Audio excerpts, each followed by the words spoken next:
how to make new business part of the DNA of your agency or your professional services firm. New business, new revenue. You know, it's the stuff that nightmares are made of. And I know that those of you watching this video who run professional services companies know what I mean. Everything's going so well, the business is flat out, but suddenly, overnight, 3 or 4 big projects come to an end at around about the same time. And you suddenly look up and think, oh wow, we've got all this fixed cost, but what are the revenues like for the next 3 months? And you can see identified revenues are well below where you need them to be.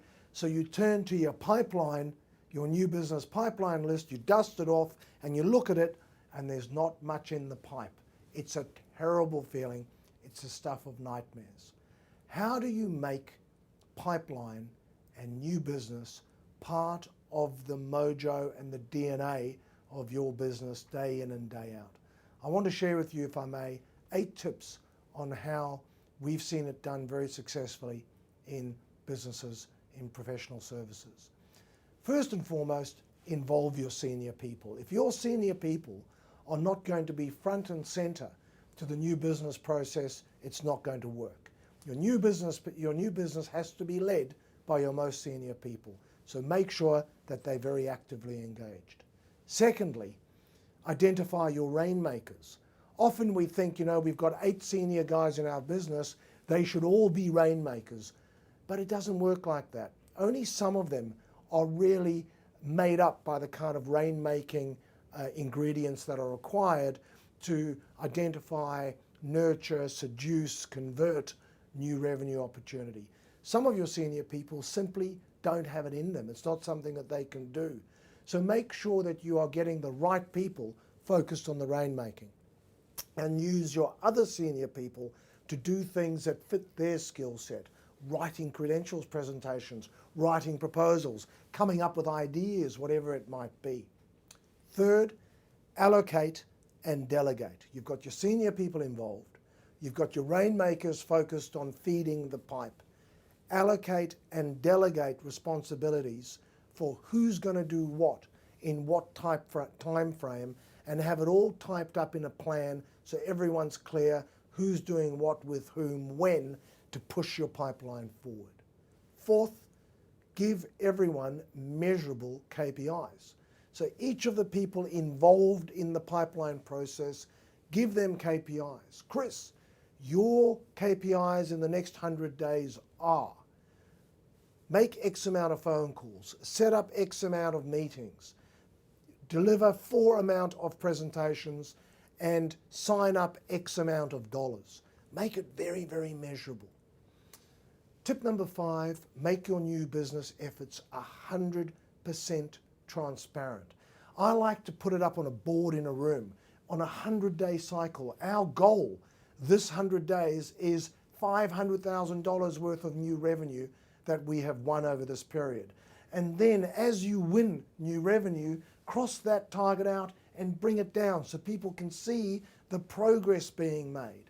Have your new business meetings in a transparent way internally so people can see whether the KPIs are being met, whether the phone calls are being made.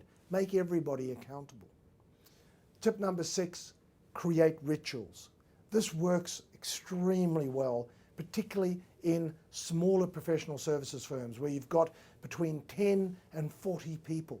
I remember when I ran an agency in Sydney in the early 90s, whenever a team went out to pitch a piece of business or pitch an idea to a client, we would play music over the loudspeakers of the company and everybody would rush into reception and wave them off as a stirring song was played and they went out to make the pitch. And when they came back, they were cheered. When a piece of business was won, a bell was rung and we'd gather around and people would say, hooray, we've got a new project from this client, or hooray, we've won a new client for a new assignment. And we put rituals into the process.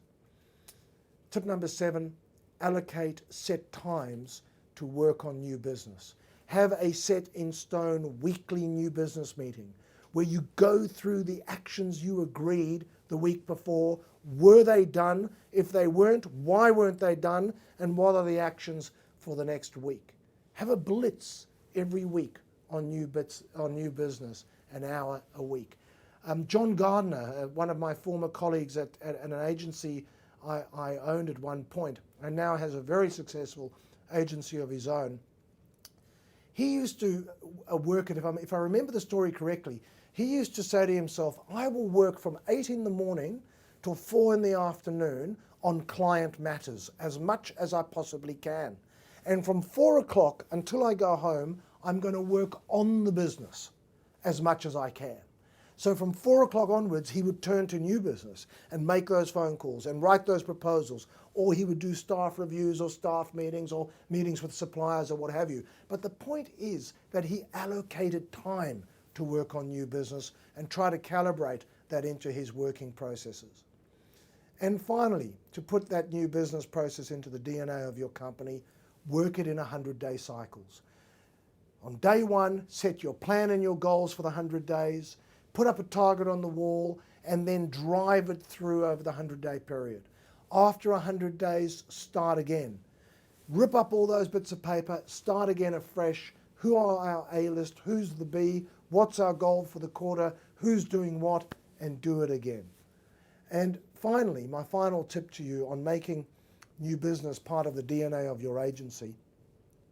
Phil Waugh, a former Wallaby and Waratah rugby captain, said to me once when I asked him, Phil, how do you stay on your, how do you motivate and lead your team week in and week out? How do you get them to follow you and do what you want them to do when they're so used to you because you've played with them for so long? And he said, if you want to lead and if you want people to do what you want them to do, first and foremost, you have to be on your own game. You have to be on your own game. If you want new business to be part of the DNA of your company, make sure that you are leading from the front, making those phone calls, delivering on your KPIs, leading the rituals, and being an inspiring example of courage, determination, resilience, creativity, and chutzpah in driving that new business process. Good luck.